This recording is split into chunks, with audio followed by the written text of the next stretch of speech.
Suppose vegetarians ఒక plate ఉంది అనుకోండి, ఒక పావులా శాతం అన్నం పెట్టేయండి, తెల్లన్నం అందులో కొంచెం నెయ్యి వేసుకొని తింటే మంచిది. ఎందుకంటే అప్పుడు సడన్ షుగర్ స్పైక్ రాదు. ఇప్పుడు నేను చెప్పిన ఇన్సులిన్ రెసిస్టెన్స్ ఇవన్నీ షుగర్ స్పైక్ రాదు. సో ఇన్సులిన్ రెసిస్టెన్స్ వచ్చే అవకాశాలు తక్కువైపోతాయి.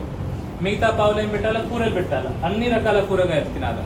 ఆ కూరగాయలు కూడా ఒక 10 నిమిషాలు 12 నిమిషాలు బేకింగ్ సోడా, తినే సోడాలో కడిగేసి వండుకొని తినాలా. అన్ని రకాల కూరగాయలు.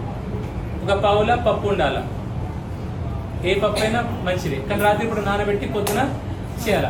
అందులో నేను తెలుసుకునేది ఏంటంటే ఆక్సిలేట్స్ పెసరపప్పులో తక్కువ ఉంటాయి ఆక్సిలేట్స్, సో అది మంచిది. మిగతా పావులు ఏముండాలా, మీకు పెరుగు ఉండాలి. వెజిటేరియన్స్ ఉండి నేను పాలు పెరుగు తీసుకోనంటే మీకు వైటమిన్ B12 డెఫిషియన్సీ ఖచ్చితంగా వస్తుంది. పావులా శాతం పెరుగు తీసుకోండి. పెరుగుతో గట్ గట్ కూడా మంచిగా ఉంటుంది, వైటమిన్ B12 దొరుకుతుంది. ఓకే, ఇంకా మీరు డ్రై ఫ్రూట్స్ కూడా తీసుకోవాలా, స్నాక్స్ లెక్క. ఏమంటారు దాన్ని, గుమ్మడి గింజలు ఉంటాయి, గుమ్మడి గింజలు తీసుకోవాలా, పంప్కిన్ సీడ్స్ తీసుకోవాలా, మీరు డ్రై ఫ్రూట్స్ తీసుకోవాలా, తీయగలేనివి కిస్మిస్ లాంటివి కాకుండా మిగతా డ్రై ఫ్రూట్స్ రాత్రి నానబెట్టి పొద్దున తీసుకోవాలా. అవి ఒక స్నాక్ లాగా తీసుకోవాలా.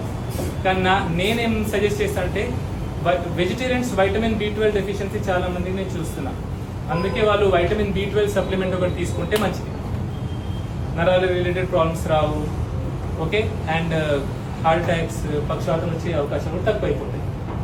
ఓకే, సో ఒకప్పుడు బ్రాహ్మణ్స్ ఎట్లా తిన్నారో అట్లాంటి తిండి మంచిది. వాళ్ళు మంచిగా నెయ్యి వేసుకొని మంచిగా తినేది, పుష్టిగా తినేది, కూరగాయలన్నీ ఎక్కువ తినేది, అన్ని రకాల కూరగాయలు తినేది. మనం ఎట్లా తింటున్నాం వెజిటేరియన్స్, మనం ఇంత అన్నంలో ఇంత పచ్చడి వేసుకొని ఆ అన్నం మొత్తం తినేస్తాం, ఇంత టమాటా కూర వేసుకొని ఇంత అన్నం తినేస్తాం. ఏమైతే రోగాలు వస్తాయి. ఓకే, మీకు ఏమైనా డౌట్స్ ఉన్నాయా? చాలా టైం తీసుకుంటాం.